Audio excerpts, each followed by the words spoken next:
C'est l'heure du journal de l'Afrique, soyez les bienvenus sur France 24. À la une ce soir, l'appel à la mobilisation de Yewwi Askanoui au Sénégal. La coalition de l'opposition met en garde contre la menace d'inéligibilité qui pèse sur son leader Ousmane Sonko. Il a été condamné hier à 6 mois de prison avec sursis pour diffamation et injure contre le ministre du Tourisme. Nous serons à Dakar dans ce journal. Les inondations dans l'est de la République démocratique du Congo. Plus de 5500 personnes sont portées disparues. Pour l'instant, le bilan fait état de plus de 400 morts. Des dizaines de corps ont été retrouvés dans des villages du territoire de Kéléé, dans la province du Sud Kivu. On fera le point dans un instant. Et à la fin de ce journal, nous irons au Bénin. Vous verrez que dans la ville d'Abomey, ancien siège du royaume de Dahomey, des ouvriers se préparent à recevoir les trésors et les œuvres restituées par la France en 2021 en apprenant les techniques de restauration. Reportage à la fin de ce journal.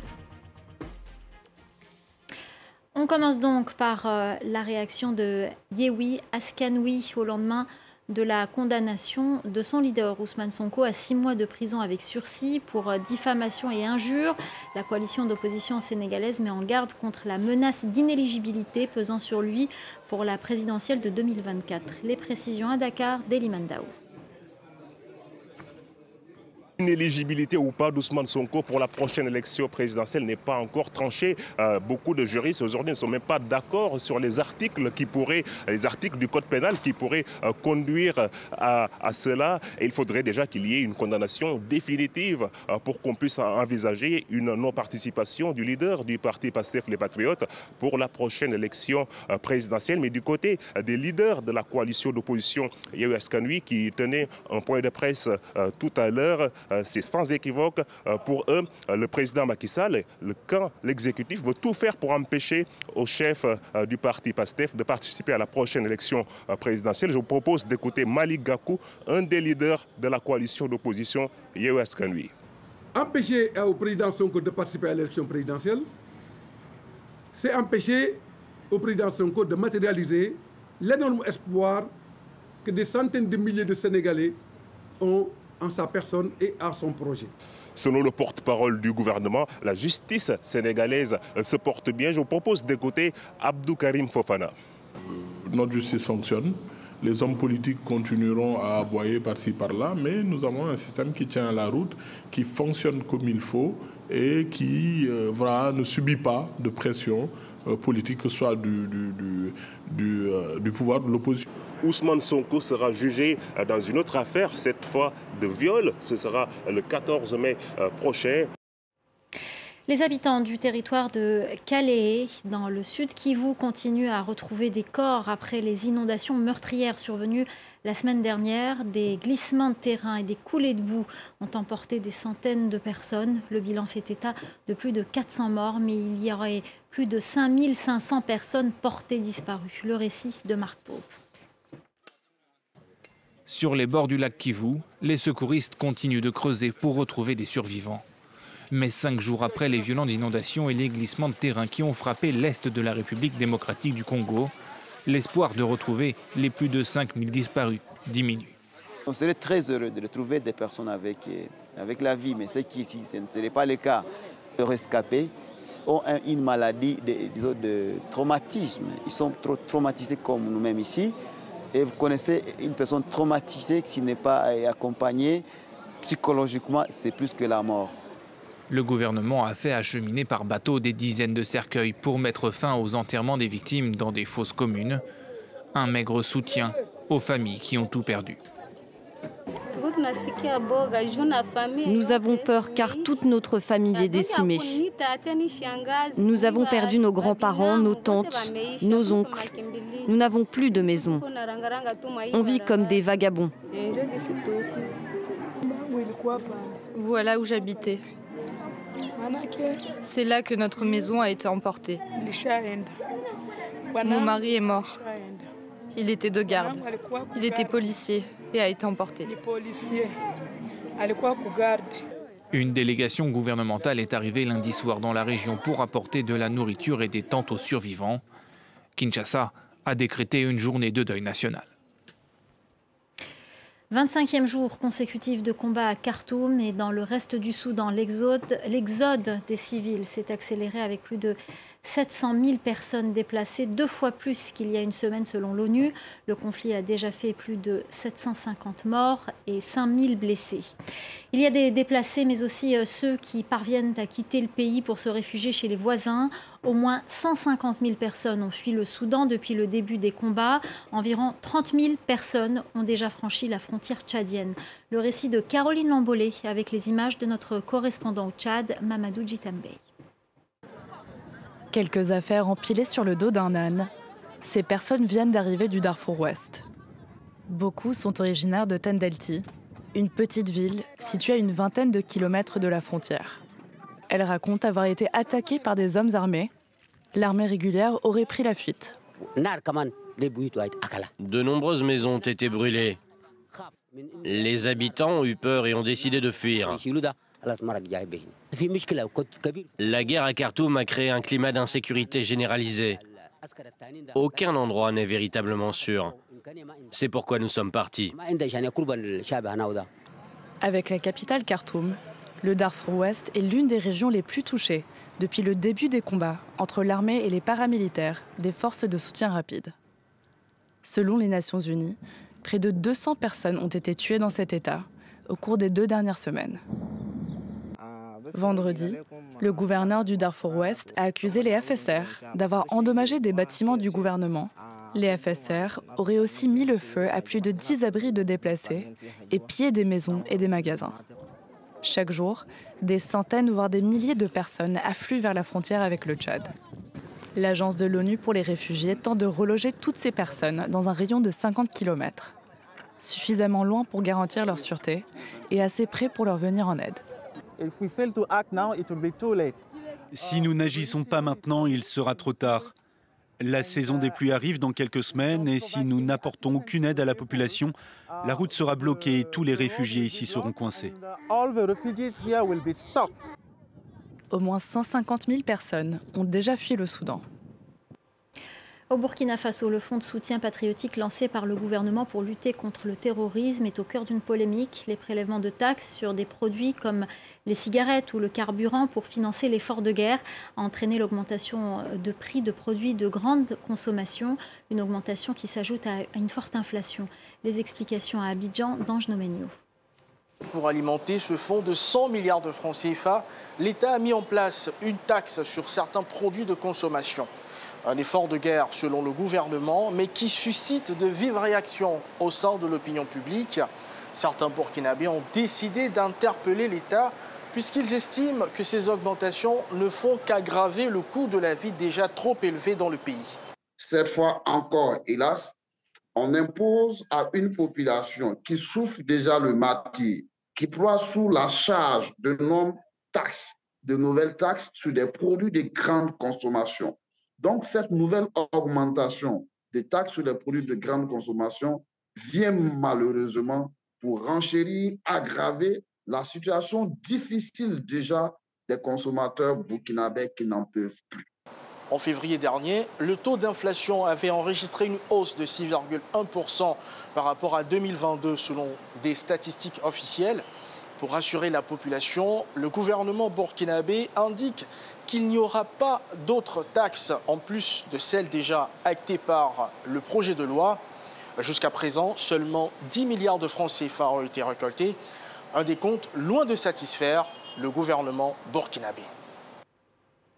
Direction le Rwanda, où une nouvelle fosse commune du génocide des Tutsis de 1994 a été retrouvée en mars dernier dans le sud du pays.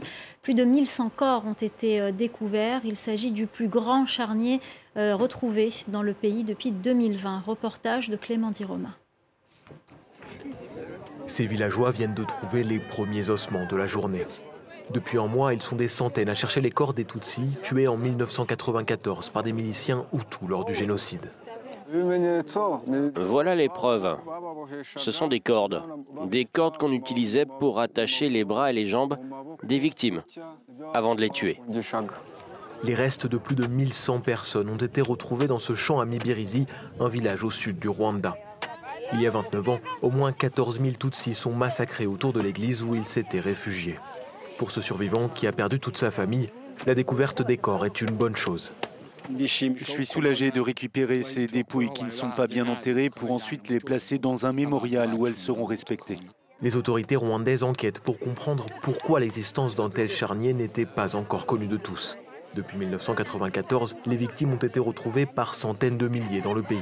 La fosse de Mibirizi est la plus importante découverte depuis 2020. Marie-Clarisse sépare la terre des ossements. Elle n'était qu'une enfant lors de ce massacre et a réussi à s'échapper. Nous avons cherché un refuge ici, à l'église de Mibirizi, le 9 avril 1994. 3 jours plus tard, les tueurs nous ont attaqués et nous avons résisté. Mais ils sont revenus. Ils ont lancé des grenades et ont commencé à tuer les gens le 13 avril. Malgré des restes bien conservés, il sera sans doute impossible d'identifier les morts. Tu ne peux pas reconnaître les personnes parce qu'elles ont été enterrées ici, sans vêtements. Leurs habits avaient été d'abord volés. Ils ont été inhumés tout nus. Donc il n'y a aucun moyen de reconnaître ta famille parmi ces gens. Au total, 250 mémoriaux abritent les victimes sur le territoire rwandais. Mais le responsable de celui de Mibirizi s'inquiète. Avec déjà 13 000 corps, le sien manque de place. On a besoin d'un autre lieu parce que celui-ci est déjà plein de cercueils. Ici, il ne reste que la place pour 6 cercueils. On ne doit pas les inhumer à l'extérieur, donc il nous faut un autre mémorial pour les enterrer correctement. Les recherches continueront au moins jusqu'à mi-mai. Les autorités espèrent trouver plus de 2000 cadavres à Mibirizi. Direction à présent le Gabon qui se prépare à une année électorale avec l'organisation d'une présidentielle, de législatives et d'élections locales. Le pays a donné ce mardi le coup d'envoi des inscriptions sur les listes électorales pour un premier jour. Pas d'affluence devant les mairies et les bureaux prévus à cet effet. La correspondance à Libreville de Ismaël Obianze. 190 centres doivent abriter cette opération à travers le pays, comme ici à Port-Gentil, la capitale économique. Mais pour un premier jour d'inscription, pas de grande affluence devant les mairies et les bureaux prévus pour accueillir les usagers. La campagne d'enrôlement étant facultative, beaucoup disent aussi avoir fait le choix de leurs activités quotidiennes avant d'y songer. Le gouvernement vise pourtant un objectif de 80 000 nouveaux électeurs d'ici la fin de l'opération en juin prochain. Des prévisions jugées insuffisantes par l'opposition. Il ne peut pas avoir seulement 60 à 80 000 primo-électeurs. Quand on connaît la démographie gabonaise, je crois que ce nombre devait être multiplié par 2. Donc le ministre prend à minima la fourchette qui peut être attendue d'un recensement correct. Ils veulent le moins de Gabonais possible participant au vote. Nous mettrons en place aussi toute une organisation de vigilance. Le fichier électoral actuel comprend un peu plus de 670 000 électeurs. Il est susceptible de connaître une évolution significative avec de nouvelles inscriptions. Or, avec un réseau routier défectueux qui complique l'accès à plusieurs régions, le pari d'un enrôlement de masse devient de l'avis de nombreux observateurs difficile à tenir dans les temps. Écoutez la réponse du ministre de l'Intérieur sur la question. Nos agents iront, les agents enrôleurs, au plus près de ces populations, pour leur permettre de s'inscrire. De manière générale, ces populations sont inscrites depuis 2013, 2016, 2018. La liste électorale est la même. Nous ne pensons pas qu'il y ait des milliers et des milliers de primo-électeurs en dehors de la frange ayant atteint 18 ans. La fin de l'enrôlement des populations débouchera sur l'annonce par le Centre gabonais des élections du calendrier officiel des consultations politiques, un cycle électoral censé s'ouvrir par la présidentielle d'ici fin août, suivi des législatives et des locales. Au Bénin, une centaine d'artisans suivent une formation pour se préparer à accueillir les 26 œuvres de trésors royaux restituées par la France en 2021. Elles devraient, dans 5 ans, retrouver leur emplacement d'origine dans la ville d'Abomey, siège de l'ancien royaume de Dahomey. Ces ouvriers s'entraînent pour apprendre les bonnes techniques de restauration des palais royaux dans la même zone où sera créé le musée qui accueillera les biens culturels. Reportage à Abomey d'Emmanuel Soji. Les ouvriers artisans du centre de formation professionnelle d'Abomey sont mis en situation réelle avec la construction de cette salle de réception royale, un adjalala en langue fon. Les travaux qui ont commencé au début de cette année sont pilotés par les compagnons français du devoir, des experts en métiers ancestraux. Ici, sur ce chantier école, les artisans béninois apprennent de nouvelles méthodes. Avant, nous, on ne trace pas avant de réaliser les bas-reliefs. Mais ici, maintenant, avec les dimensions et tout est au même niveau. Moi, je trouve ça très bien. On ne va pas leur apprendre à construire, ils ne nous ont pas attendus, mais on leur a apporté de la rigueur, savoir utiliser. On a revu des bases de mathématiques, par exemple, de la géométrie, savoir faire un tracé, marcher avec des axes, des abscisses, des ordonnées, pour que demain, ils puissent faire une restauration qui dure dans le temps. Dans quelques mois, les ouvriers artisans restaureront le site des Palais Royaux. L'Agence nationale de développement des patrimoines touristiques du Bénin, sous la maîtrise d'ouvrage d'Expertise France, veut valoriser ce fleuron du patrimoine culturel. On a hérité d'un savoir-faire, mais aujourd'hui, via cette formation, on a acquis une nouvelle technique et nous sommes meilleurs dans ce qu'on fait. Ce que nous avons le plus cher à vendre, c'est notre culture. Donc c'est pourquoi ces travaux, l'impact ne sera non seulement historique, mais aussi économique. Avec de nouvelles techniques de charpente et de chaume, un toit comme celui-ci pourra durer 30 à 40 ans, contre 1 an aujourd'hui.